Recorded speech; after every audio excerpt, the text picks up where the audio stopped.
예, 대선이 이제 하루 앞으로 다가왔습니다. 후보들은 오늘 밤 여의도 광장과 서울시청 앞 광장 등에서 마지막 피날레 유세를 벌일 예정입니다. 관련 내용 포함한 정치권 이슈들 최수영 시사평론가, 박창환 장한대 특임 교수와 함께 짚어보겠습니다. 두 분 어서 오십시오. 안녕하십니까? 예, 대통령을 뽑는 투표 이제 하루 앞으로 다가왔습니다. 두 분께서는 현재까지의 판세를 좀 어떻게 보시는지, 그리고 지금 막판에 좀 네거티브 공방이 좀 있는데요. 이 부분은 또 어떻게 보시는지 전반적으로 지금 상황에 대해서 좀 한번 들어보겠습니다. 네, 사실 원래 대선 마이너스, 그러니까 선거, 뭐 총선이든 대선이든 주요 선거의 선거 한 D-3 정도가 되잖아요. 그 네거티브 일종의 흑색 선전의 창고 대방출이 이루어집니다. 그거는 뭐 역대 어느 선거에서도 그 똑같이 나타나는 현상이었는데, 근데 이번 선거는 조금 더 극심합니다. 왜냐하면 이 선거 자체가 이제 좀 보수 지형에는 기울어진 운동장에서 시작을 한 데다가 이재명 후보가 안고 있는 그런 사법 리스크 같은 워낙 이제 그 안고 있는 한계들과 그 약점들이 많아서 그런 점들이 초반부터 많이 불거졌는데, 결국에는 이제 정책 선거도 안 되고 공약도 사실상 사전 투표 직전에 양당들이 다 발표하는 사실 이례적인 일이 있어가지고, 그러다 보니까 결국에는 나를 홍보하는 것보다 상대를 흠집내는 게 오히려 득표에 도움이 되겠다, 이런 생각들이 있었던 것 같습니다. 어찌됐건 막판까지 굉장히 네거티브 공세가 격화되는 점에 대해서는 사실 많은 유권자들이 이미 사전 투표를 했다 하더라도 본 투표를 앞두고 이 정도까지 가야 하면 고민들이 있을 겁니다. 근데 저는 어쨌든 이재명 후보가 여론의 지형을 놓고 본다면 여론조사 공표 금지 기간까지 우리가 추산할 수 있는 거는, 이재명 후보가 사실 선거 초반에는 대단히 상승세를 타다가 그다음에 선거 초반 중반으로 접어드는 이 과정에서 당시 이제 그 사법부 압박 논란과 방탄입법 논란이 있으면서 좀 주춤하면서 좀 보합세를 가졌죠. 우리가 그걸 보는 상태에서 김문수 후보는 당시 맹렬한 추격세를 보이고 있었고, 그 마지막 이제 여론조사 공표 금지 기간 전후였지만 사실상 이준석 후보의 그 막말 논란 때문에 굉장히 이제 또 표심이 출렁거려서 이 부분이 어떻게 반영됐는지 조금 저는 지켜봐야 하겠지만, 가장 중요한 건 이재명 후보가 우세지만 약간 보합세였고, 그다음에 김문수 후보는 맹렬한 추격세이기 때문에 지금 내부에서는 골든 크로스를 장담하지만 과연 그까지 갈 수 있을까? 하여튼 그게 관전 포인트인 것 같고요.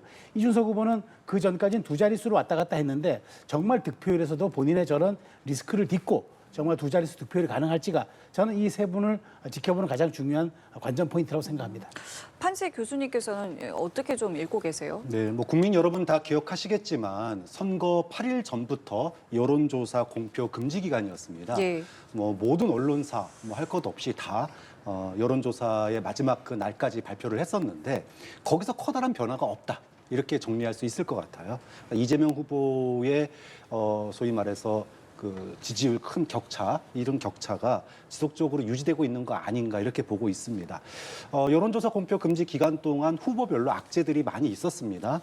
이준석 후보의 막말 논란도 있었고, 또 유시민 작가의 발언 논란도 있었고요. 또 김문수 후보의 댓글 공작 논란도 있었습니다. 그런데 이게 특이한 게 어떤 특정 후보에게 악재가 집중됐다기보다는 후보별로 골고루 이렇게 악재가 있다 보니까 이것이 서로가 상쇄 효과를 많이 미쳤다. 그래서 플러스 마이너스 했을 때 원점 아닌가, 이런 이제 평가를 하고 싶고요. 이제 그런 점에서 마지막 여론조사 공표 때 우리가 봤던 그 1, 2, 3, 4위의 그런 격차가 큰 틀에서 변화 없이 지금까지 유지되고 있다, 이렇게 바라보는 게 중론인 것 같습니다. 예. 그리고 지금까지 후보들이 달려온 유세 장소도 좀 살펴봐야 할 것 같은데, 이재명 후보와 김문수 후보 모두 서울과 경기 등 수도권 유세에 집중을 했습니다. 저희가 가장 단편적으로 좀 비교해 볼 수 있는 게 아무래도 진보와 보수의 텃밭이라고 하는 지역이라고 할 수 있을 것 같은데, 지금 호남 같은 경우에는 이재명 후보가 3번 방문했는데 김문수 후보는 1번 방문하는 거에 그쳤습니다. 반면에 영남 같은 경우에는 김문수 후보가 8번, 이재명 후보가 6번 방문을 했거든요.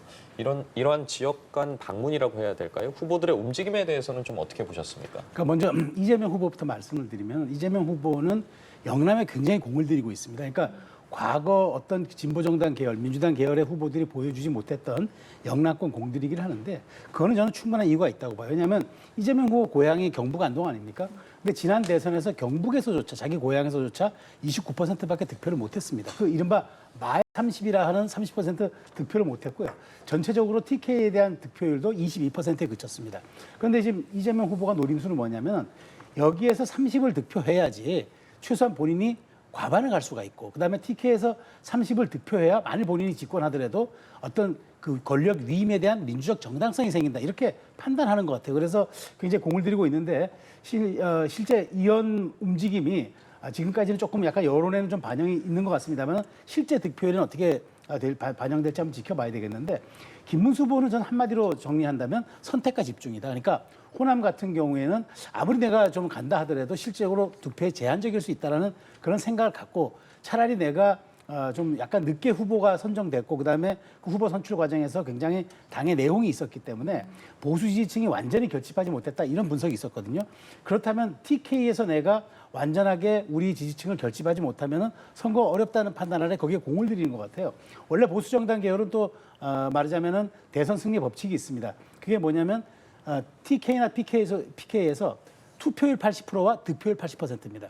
근데 지금 김문수 후보는 사실상 초반에 굉장히 여러 가지 열세에 부딪혔고 그다음에 또 그런 상황들을 본인이 장악하지 못했기 때문에 선거 후반부로 갈수록 그 점을 말하자면 좀 더 굳건해야 되겠다. 그래서 완벽한 나의 지지세를 결집하고 난 다음에 수도권으로 좀 진출하겠다. 그렇게 생각을 갖고 굉장히 TK와 그다음에 이제 수도권을 왔다 갔다 하면서 선거를 한 것 같습니다. 그런 측면에서 어떤 그 후보들의 동선학이라는 것은 결국에는 자신의 장점과 능력, 그다음에 현재 약점들을 보완하는 쪽으로 동선이 진행된 것 같아 이렇게 분석을 드리겠습니다. 예, 이재명 후보 같은 경우에는 지난 선거 때 좀 표가 아쉬웠던 영남을 많이 찾았고 김문수 후보 같은 경우에는 비교적 짧은 선거운동 기간 동안 좀 선택과 집중을 했다라고 짚어주셨거든요. 뭐 김문수 후보로서는 후보가 되자마자 사실은 당의 내분 사태로 곤혹을 치렀습니다. 그만큼 선거를 치르는 내내 지지층의 결집이 굉장히 사활을 건 그런 상황이었고 지지층 결집을 이뤄내지 못하면 하나만한 선거가 될 수밖에 없는 상황이었기 때문에 안방을 지키기 위한 노력을 할 수밖에 없었다. 그런 점에서 영남 지방을 집중적으로 안방을 지키기 위해서 방문한 그런 결과로 볼 수가 있고요. 그런 측면에서 과연 영남 지방에서 특히 박근혜 탄핵 당시에 부산하고 울산은 당시에 이제 문재인 후보가 승리를 했던 지역이에요. 그러면 뭐 TK는 모르겠지만 부산, 울산 여기서 만약에 국민의힘 김문수 후보가 1위를 한다면 이건 또 의미 있는 평가를 받을 수 있거든요. 좀 그런 점에서 TK를 포함한 영남지방 수성 이거는 김문수 후보나 앞으로 국민의힘에게는 굉장히 중요한 의미가 있는 거기 때문에 영남지방에 대한 안방 지키기 여기에는 사활이 걸린 문제였다 이런 평가를 하고 싶고요. 반면에 이재명 후보로서는 뭐 그 반대겠죠.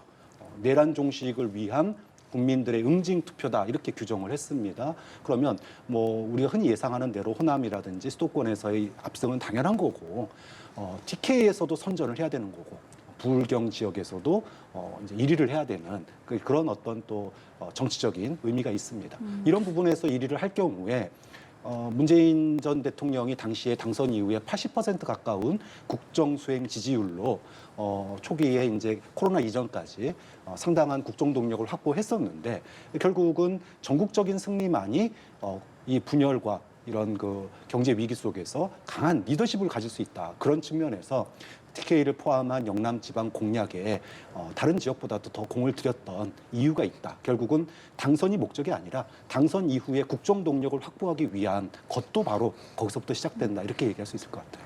두 분께 저희가 지금까지 유세 지역 전략을 여쭤봤는데 그렇다면은 오늘 이제 마지막 공식 선거 운동이고 피날레 유세 장소도 이제 관심입니다. 보면은 이재명 후보 같은 경우는 여의도 공원을 선택했고요. 김문수 후보는 광화문 광장, 서울시청 광장을 선택을 했습니다. 이준석 후보는 대구를 그리고 권영국 후보는 종로 보신각을 마지막 유세 장소로 선택을 했습니다. 사실은 이제 마지막이기 때문에 모든 언론들도 이제 굉장히 주목하는 이제 시간인데요. 유세 장소에 담긴 의미는 또 어떻게 봐야 되겠습니까? 뭐 저도 한때 정당에 있을 때는 저도 이제 대선 후보의 PI를 했었고 그다음에 정치 컨설팅 하면서 이런 조언들도 했는데 지금 제가 보기에 그러니까 이재명 후보의 여의도 공원은 그런 것 같습니다. 그러니까 선거 초반은 이제 청계광장에서 시작하면서 이른바 빛의 혁명을 얘기했다면은 마지막은 이제 결국 탄핵을 막았던 곳이 여의도 국회 앞이었으니까 거기에서 통해서 이번 선거의 본질은 이번 선거를 관통하는 키워드는 결국 내란 세력 척결이다. 이걸 강조하기 위해서 그리고 그 탄핵을 이끌었던 정당의 주역은 나다라는 가장 본질적인 것을 단순하게 일깨우기 위한 그런 장소의 정치학을 선보인 것 같습니다. 그런데 어쨌든 그런 측면에서 수미상관이라고 이제 광화문 광장에서 이제 여의도 공원으로 오는 그런 이제 동선을 택한 것 같고요. 그러니까 김문수 후보 같은 경우에는 좀 명쾌합니다. 그러니까 사실상 서울시청이라는 게 그래도 서울시장이 지금 보수정당 국민의힘 계열의 우리 국민의힘 소속의 오세훈 시장이고요. 그다음에 중요한 건 서울시청 광장이라는 거는 우리 근대화의 상징이기도 하지만 대한민국의 역사를 이끌어왔던 중심지기도 합니다. 그래서 보수의 적통을 강조하면서 결국은 내가 국가의 중심을 잡겠다. 그런 이제 생각이 있는 것 같아요. 그러니까 결국 서울시청 바로 옆쪽에 이제 그 전국으로 출발하는 표지석도 있거든요. 그러니까 여러 가지를 감안한다면은 보수 정당의 후보로서는 또 안정감을 주고 그다음에 자신의 정치적 정체성을 또 드러내는 그런 좀 장소의 정치학을 전 선택했다 이렇게 생각이 됩니다. 이준석 후보 같은 경우에 사실 최근 위기잖아요.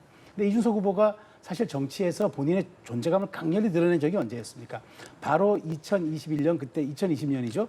그때 이른바 탄핵의 강을 건너는 국민의힘 당대표가 되면서 비로소 국민의힘이 그때 이제 서울시장 재보궐선거와 대선을 이겨가지고 보수정당이 정권을 찾아오게 됐는데 그 당시 당대표가 누구였습니까?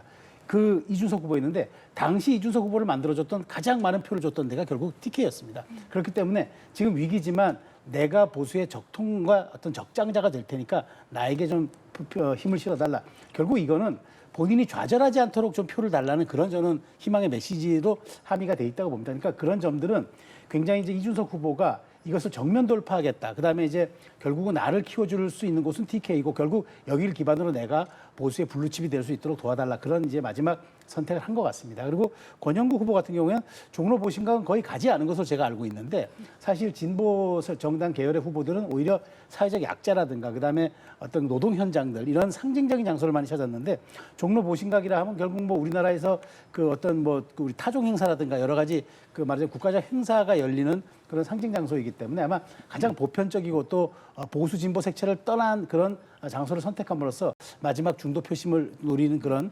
그러니까 장소 선택이 아니었나 그렇게 분석합니다. 교수님도 좀 비슷한 분석하고 계세요? 뭐 전 거꾸로 얘기하면은 권영국 후보가 보신각 간 거는 결국 뭐 송구영신 아니겠습니까? 보신각 하면은 결국은 정치 교체.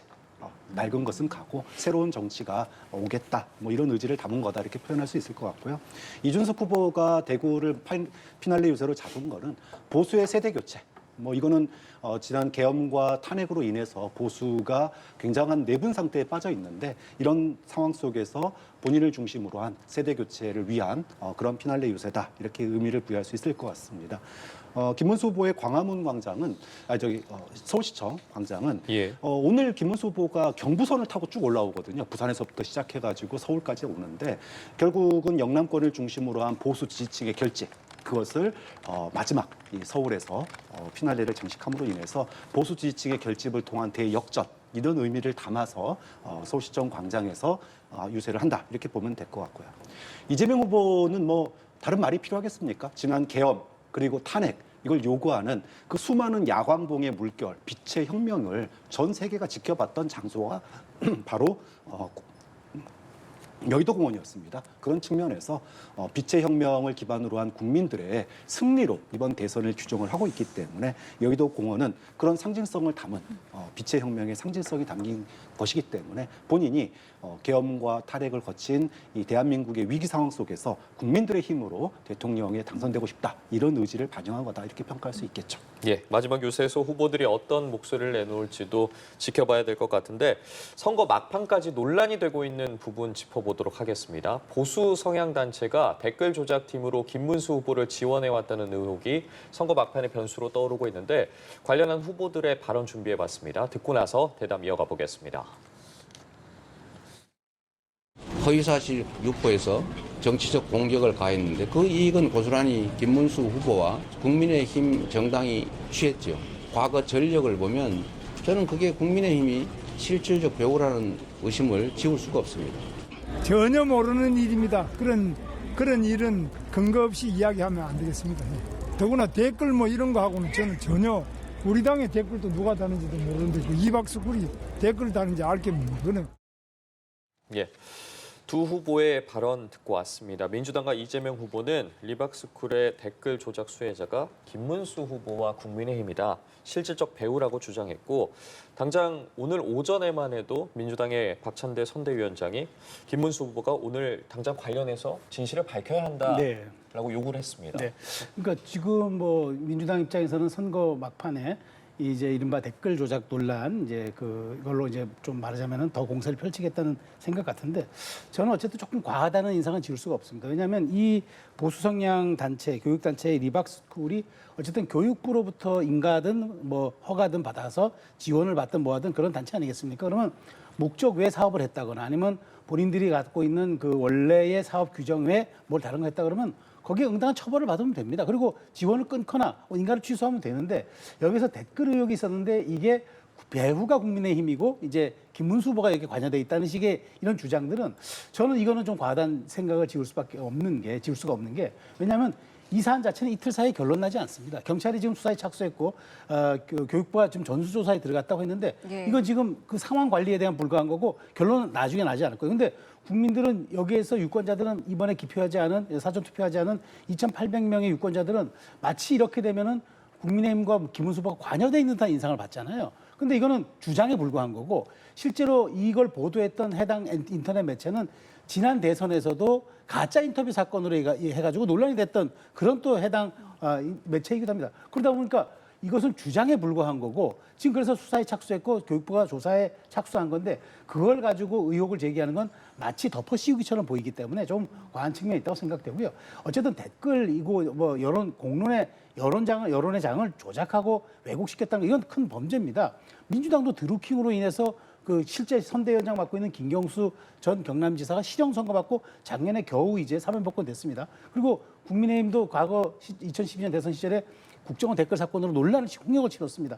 그러면 이런 부분들을 우리가 거기서 교훈을 삼아야지 실체적 진실을 파악하기도 전에 마치 이것은 귀책사유가 저쪽에 있고 저쪽이 가담했고 배후라고 이렇게 얘기하는 거는 선거에 영향을 끼치고 유권자의 판단을 흐리려는 굉장히 그런 음험한 생각이기 때문에 민주당은 철저한 조사라든가 수사를 촉구할 수는 있으나 마치 국민의 관여되어 있는 것처럼 특히나 이제 이 댓글조차 뭐 내란 댓글이라고 표현하는데 기승전 내란입니까? 그러니까 이런 부분들은 공세를 펼치고 주장을 하되 과하지 않아야지 이런 거 너무 세게 나가면 역풍 맞습니다. 말씀해 주신 것처럼 조금 전에 국민의힘 김용태 비대위원장도 지금 댓글 공작이다. 조작 프레임을 덮어씌우려 해서 오히려 가족의 범죄를 덮으려 하는 것이다라고 입장을 냈거든요. 네. 유시민 작가가 발언 논란이 있었을 때 국민의힘에서 뭐라고 비판을 했냐 하면 유시민 작가는 민주당원도 아니고 그리고 민주당의 당직자도 아니지. 근데 이재명 후보를 공개적으로 지지해 왔으니까 이 발언에 대해서 이재명 후보와 민주당이 사과해야 된다. 이렇게 공세를 펼쳤습니다. 자, 그러면 당원도 아니고 단순하게 지지 발언을 했던 유시민 작가의 그 발언 논란에 대해서 며칠 동안 융단 폭격을 했었는데 김문수 후보에게 유리한 댓글을 단 그런 공작팀이 실제로 존재했습니다. 그리고 거기에 구성원들이 그 단체의 주요 구성원들이 김문수 후보와 5년 전부터 연을 맺고 온 그런 인사들이에요. 자, 그렇다면 이것에 대해서 민주당이 과거 우리 대한민국에서 이 댓글 통한 여론 조작 이 부분에 대해서 국정원 댓글, 드루킹 댓글을 통해서 우리 국민들은 이 집단적인 댓글 공작에 대한 혐오가 분명히 존재하고 있거든요. 그런 측면에서 과연 난 모른다 하고 넘어갈 수 있는 문제인가 그런 점에서는 김문수 후보에게 굉장히 큰 악재로 작용할 가능성이 있다 이렇게 보이고요. 특히나 이 리박스쿨의 이 댓글 조작은 단순한 댓글 조작으로 끝난 게 아닙니다. 우리가 과거에 뭐 시발단이나 여러 보수단체의 조직들이 있었지만 그 어떤 조직도 아이들의 교육 현장에 침투해서 아이들을 갖다가 뭐 사상교육 시키겠다. 이렇게 한 단체는 없었거든요. 특히나 이 단체가 교육부에 아이들이 방과 후 학습을 하는 그 프로그램의 강사를 공급해온 업체라고 하는 것들이 이제 밝혀지면서 이것에 대해서 학부모들, 뭐 저도 초등학생 자녀를 두고 있고 수업 끝나고 나서 방과 후 수업을 듣고 있는데 그런 단체에서 특정 정치적인 이념을 가지신 분들이 아이들에게 그런 방과 후 교육, 정치 교육을 하고 있다라고 하는 것에 대해서는 굉장한 충격을 받을 수밖에 없는 내용이거든요. 좀 그런 점에서 이 사건은 뭐 김문수 후보가 관여돼 있냐 안 돼 있냐 이런 걸 떠나서 일종의 관건 선거가 될 수도 있다. 좀 그런 측면에서 대선 이후에라도 이 부분에 대한 철저한 수사 그리고 교육부가 이에 대한 향후 조치 그리고 사후적인 대책 마련까지 이어질 필요가 있는 그런 사안이다 이렇게 말씀드립니다. 알겠습니다. 자, 이런 상황에서 이제 국민의힘에서는 민주당에서 이제 발의한 법안이 있습니다. 정보통신망법 개정안인데 이것에 대해서 이재명 후보의 아들 험담 금지법 아니냐라면서 이제 나경원 공동선대대책위원장도 이제 공세를 내놨습니다.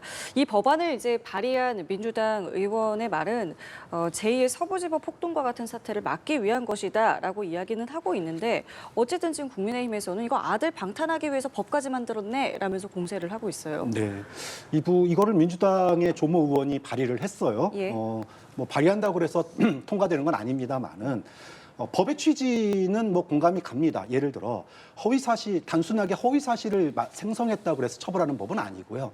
허위 사실을 생성해서 그걸 가지고 내란이라든지 테러라든지 이런 거를 선전선동하기 위해서 그걸 활용하기 위해서 허위 사실을 생성한 경우에 처벌할 수 있도록 하는 법입니다. 그런 측면에서 보면 발의의 핵심 요지가 서부지법 사태와 같은 난동이 다시는 발생하지 않기 위한 그런 용도로 만들어졌다라고 하는 거는 이해가 가는 측면이 있어요. 그런데 그럼에도 불구하고 이것이 국민의힘에서 주장하고 있는 것처럼 까마귀 날자 배 떨어진 것 같은 그런 측면이 분명히 있다. 또 허위사실 생성을 통한 유포를 통한 정치적인 선전선동에 대해서는 이미 다른 법률로 처벌할 수 있는 법률이 있습니다. 그럼 다른 법률이 있는데 굳이 특별한 또 새로운 법을 만들어서 허위사실 유포에 대한 처벌을 강화하는 이런 조치가 과연 국민들에게는 과연 이 법의 취지가 제대로 전달될까 좀 그런 점에서는 이 법이 조금 다른 처벌 법안이 있음에도 불구하고 강화해야 되는 것들에 대한 공감대 형성은 아직 부족한 거 아니냐. 그렇다고 해서 이게 뭐 이재명 가족에 대해서 비판하지 말라 재갈을 물린다. 이것도 너무 과도한 얘기고요. 이런 법을 만드는 것도 좀 과도하다. 그런 측면에서는 결국은 네거티브 공세에 대한 대응 과정에서의 나온 에피소드 아니냐. 그렇게 분석을 합니다. 어떻게 보세요? 이 부분이요? 그러니까 허위정보 유통금지법이 나온 시점이 지금 그 공교롭다고 말씀하셨는데 저는 그래요. 저도 똑같이 지적드리고 싶은 거는 아니 서부지법 같은 폭동 사태를 막겠다고 하는 이런 정보유통법이 나오려면 지난 2월에 나와야지 왜 아들 논란이 불거지고 난 다음에 직후에 나옵니까? 민주당에서 발의하는 모든 법안들은 시점이 똑같습니다. 일관됩니다. 문제가 되면 법안이 나옵니다. 이것은 마치 어떤 그 상황에 대한 대처로서밖에 보이지 않기 때문에 저는 대단히 심각하다는 생각이 들고요. 더더군다나 이준석 후보가 그 부적절한 얘기를 했지만 이준석 후보도 사실 무고로 막 고발했습니다. 이준석 후보를 고발하니까. 근데 여기에 또 언론인 9명까지 또 고발했습니다. 근데 저는 그래요. 언론인들은 이준석 후보의 발언을 퍼나른 거지, 보도한 거지, 그게 없는 허위사실을 한 겁니까? 그리고 지금 개혁신당에서도 허위사실 또 막 고발을 했습니다. 무고로. 그렇기 때문에 저는 이렇게 허위정보라는 이름 아래, 허위정보를 유통시키면 안 된다는 이름 아래, 이렇게 강도 높은 법안을 내는 건 의도를 의심하지 않을 수가 없는 거죠. 왜냐하면 혐오 발언이라든가 허위 발언들을 우리가 지양해야 맞습니다. 근데 그것은 우리 기존에 있는 법 질서에서 가능하지만 국민의 상식선 내에서도 가능하고 여러 가지 그거는 또 우리가 말하자면은 국민의 이제 캠페인으로도 가능한데 이거를 처벌을 하겠다. 즉 벌을 줌으로써 입틀막을 하겠다는 것으로 비춰지기 때문에 이건 굉장히 과하다. 그리고 만일 이재명 후보가 대통령 되면 문제가 생길 때마다 그에 상응하는 법안 만들어서 국민들에게 겁박을 하겠습니까? 그러니까 저는 그래요. 어떤 법안이든 시기적인 것도 굉장히 중요한데 맥락상 놓고 보면은 마치 이재명 후보의 문제를 방어하기 위해서 혹은 문제를 덮기 위해서 아니면 그 문제가 확산하는 걸 막기 위해서 법안들을 낸다는 인상을 지을 수가 없기 때문에 저는 이러면은 이 문제는 반드시 상식적인 국민의 저는 비판을 받을 거라고 생각이 되고요. 더더군다나 이제 아직도 2,800만 명 투표하지 않았습니다. 민주당이 이런 식의 행태를 보인다면 앞으로 과연 이런 정당의 어떤 수권을 맡길 수가 있겠느냐. 이런 점들도 좀 국민들이 고려할 지점이 있기 때문에 민주당이 이렇게 말하자면 직자적 대응을 하는 이른바 입법 대응들은 좀 삼가할 필요가 있겠다는 생각이 듭니다. 네, 알겠습니다. 그리고 윤석열 전 대통령이 대독 메시지를 통해서 김문수 후보 지지를 호소한 것을 두고 국민의힘이 잘못된 과거와 절연했다라며 선을 긋고 나섰습니다. 특히 김용태 비대위원장 같은 경우에는 앞서 윤 전 대통령 국민의힘 근처에 얼씬도 하지 말라, 나아가서 대통령 탄핵 반대했던 이 당론을 채택했던 것을 무효화해야 한다라고 주장하기까지 했거든요. 네. 상황 좀 어떻게 바라보셨습니까? 그러니까 선거 전날까지 이게 논란이 되고 국민의힘 내부에서 이런 발언이 나온다는 것 자체가 이번 대선을 국민의힘이 치를 준비가 전혀 안 돼 있는 상태에서 대선을 치르고 있다. 이걸 저는 반영하는 거라고 봐요. 그러니까 국민의힘이 탄핵의 강을 건넜냐? 아무도 탄핵의 강을 건넜다고 보지 않습니다. 계엄과 내란의 강도 못 건넜습니다. 그것 때문에 선거 전날까지도 이렇게 비대위원장이 정말로 윤석열 전 대통령은 이미 심판을 받았기 때문에 당에 얼씬도 하지 말고 당론이었던 탄핵 반대도 이제 바꾸겠다라고 얘기하는 게 과연 당론은 바뀐 것도 아닙니다, 아직. 그러면 국민들 입장에서 보면 이제 와서 선거 전날에 굳이 그러면 국민의힘은 바뀌었냐라고 얘기를 하면 여전히 국민의힘 내부에서 계엄과 윤 전 대통령의 계엄을 옹호하시는 분들이 여전히 있거든요. 또 탄핵 반대가 맞다라고 얘기하는 분들 여전히 있습니다. 자, 이런 상태가 지금 김문수 후보가 이번 대선을 치르는데 국민의힘이 대선을 치르는데 4분 오열된 국민의힘의 이런 내분이 오늘까지도 정리되고 있지 않은 그런 현실을 보여주는 거고 그런 상태에서 국민에게 어떤 미래에 대한 비전을 제시할 수 있을까라고 하는 그런 궁금증을 낳을 수밖에 없습니다. 그런 점에서 뭐 과거와 절연하겠다, 변화하겠다라고 하는 비대위원장의 발언은 뭐 박수 쳐줄만 하지만 과연 절연이 됐냐, 또 절연이 될 거냐라고 하는 측면에서는 국민의힘은 아직도 먼 길이 많이 멀지 않았나 이런 평가를 할 수밖에 없습니다. 그러니까 짚어주신 부분은 국민의힘 내부에서 실제 그 관계 설정과 정립이 완료가 됐냐라는 부분인데 오늘 윤상현 의원 같은 경우에도 그 부분에 대해서 좀 반대하면서 좀 아쉬운 입장을 표명하기도 하지 않았겠습니까? 어떻게 좀 보고 계십니까? 뭐 정당은 다양성이 존재하는 집단이니까 일사불란하기는 어렵겠죠. 그런데 어쨌든 저는 당 대표격인 비대위원장이 이 얘기했다는 건 대단히 중요한 의미를 갖고 있다. 왜냐하면 선거라는 건요 할 수 있는 일은 다 하는 겁니다. 그리고 그 일도 최선을 다해야 되는 겁니다. 이재명 후보도 말하지 않았습니까? 이재명 후보의 표현을 빌리자면은 헤어진 옛 연인에게라도 전화해가지고라도 투표를 해달라고 부탁을 해야 된다고 얘기를 했는데 그런 상황입니다. 그렇다면 저는 지금 할 수 있는 건 국민의힘이 다 하는 거죠. 더더군다나 윤 전 대통령이 지난 주말 이제 그 광화문 이른바 극우 집회라는 그 평가를 받는 집회에서 그 지지 선언을 김문수 후보 지지 선언을 했잖아요. 저는 어떤 식으로든 이것은 영향을 좋지 않게 끼칠 거라고 봅니다. 왜냐하면 이번 선거는 윤 전 대통령의 파면으로 인한 정치적 보궐선거인데 자꾸 그 책임을 져야 하는 대통령이 자꾸 전면에 등장하는 거는 이 민주당이 그렇게 원하는 윤석열 대 이재명의 선거 구도를 만들어주는 겁니다. 그렇다면 당의 입장에서는 당연히 김문수 후보가 등장해서 김문수 대 이재명의 구도를 만들므로써 대선은 미래지향형 투표고 비전형 투표라는 걸 이걸 보여줘서 유권자들의 관심을 끌어야 하는데 이런 점들이 자꾸 뭐 논란이 되다 보니까 김용태 비대위원장이 진짜 얼씬도 하지 마라 뭐 이렇게 강한 표현을 쓰면서 이제 이미 우리 당과는 인연이 끝난 사람이 이렇게 얘기합니다. 근데 일각에서는 이제 윤 전 대통령과의 인연도 있고 정치적인 연도 있는 이런 분들이 얘기를 하죠. 근데 그것을 당론으로 보기는 어렵지 않습니까? 근데 중요한 지점은 그거예요. 당론으로 채택한 것을 무효화하겠다. 당 대표격, 그다음 비대위원장이 이 얘기를 했다는 거는 이제는 우리가 지나간 역사를 우리가 스스로 부정하겠다는 거잖아요. 저는 이런 점에서 굉장히 강도 높은 쇄신책이다. 그리고 얼마 전에 전국위원회를 열어가지고 이른바 윤석열 방지법이라고 하는 당무 개입 금지에 대한 것도 통과시키지 않았습니까? 이러한 것들이 자꾸 쌓이고 쌓이니까 이제 국민들 눈에는 진정성으로 보일 수 있고 그러면 이제 국민의힘이 바뀌고 있구나 이런 점들을 보여줄 수 있는 사례이기 때문에 저는 나름대로 정말 김문수 후보와 국민의힘 김용태 비대위원장이 최선을 다하고 있다 이렇게 평가하겠습니다. 알겠습니다. 자, 그리고 민주당 안에서는 세계적인 투자자죠. 짐 로저스가 이재명 후보 지지를 선언했다라는 이제 주장이 있었는데 관련해서 지금 국민의힘에서는 이거 사실 아니다, 국제적인 망신이다 이렇게 이야기를 하고 있고요. 민주당에서는 전달 과정에서 좀 사고가 있었다, 혼선이 발생한 것이다, 대선 끝나고 공개하겠다라고 이야기를 했는데요. 이 상황 어떻게 봐야겠습니까? 근데 왜 대선 끝나고 공개합니까? 그 짐 로저스의 뭐 지지를 선언 받았다면 바로 공개하면 될 거 아닙니까? 근데 이게 뭐 복잡합니까? 지지 선언이라는 게 난 저 사람 지지합니다 얘기한 거고 맥락을 있으면 그거 공개하면 되는 건데 뭘 나중에 공개하겠다는 거죠? 그러니까 저는 첫 번째 문제를 지적드리고 싶은 게 저는 공당이 이렇게 호술한가를 얘기하고 싶습니다. 짐 로저스라는 세계 3대 투자 자문사의 그 가장 유명한 사람을 끌어들여서 마치 이재명 후보가 이거 어떤 세계 경제에 박식하고 그다음에 그런 분들까지 지지를 이끌어내는 글로벌 경제 전문가라는 걸 보여주고 싶었겠죠. 그런데 그거 검증 안 합니까? 이렇게 중차대한 문제, 우리 국가의 나중에 대외 신인도까지도 좀 연결될 수 있는 특히나 경제는 신뢰가 중요한데 그 검증도 아무것도 안 하고 누가 가서 그럼 개인이 가가지고 저 그런 사람 지지받았으니까 얘기하셔도 됩니다니까 바로 후보가 페북글에 올립니까? 그러니까 이게 허술하게 짝이 없다는 거죠. 이게 과연 공당이고 우리 제1당의 대선 선대위가 이렇게 할 수 있는가 첫 번째 문제를 제기하고요.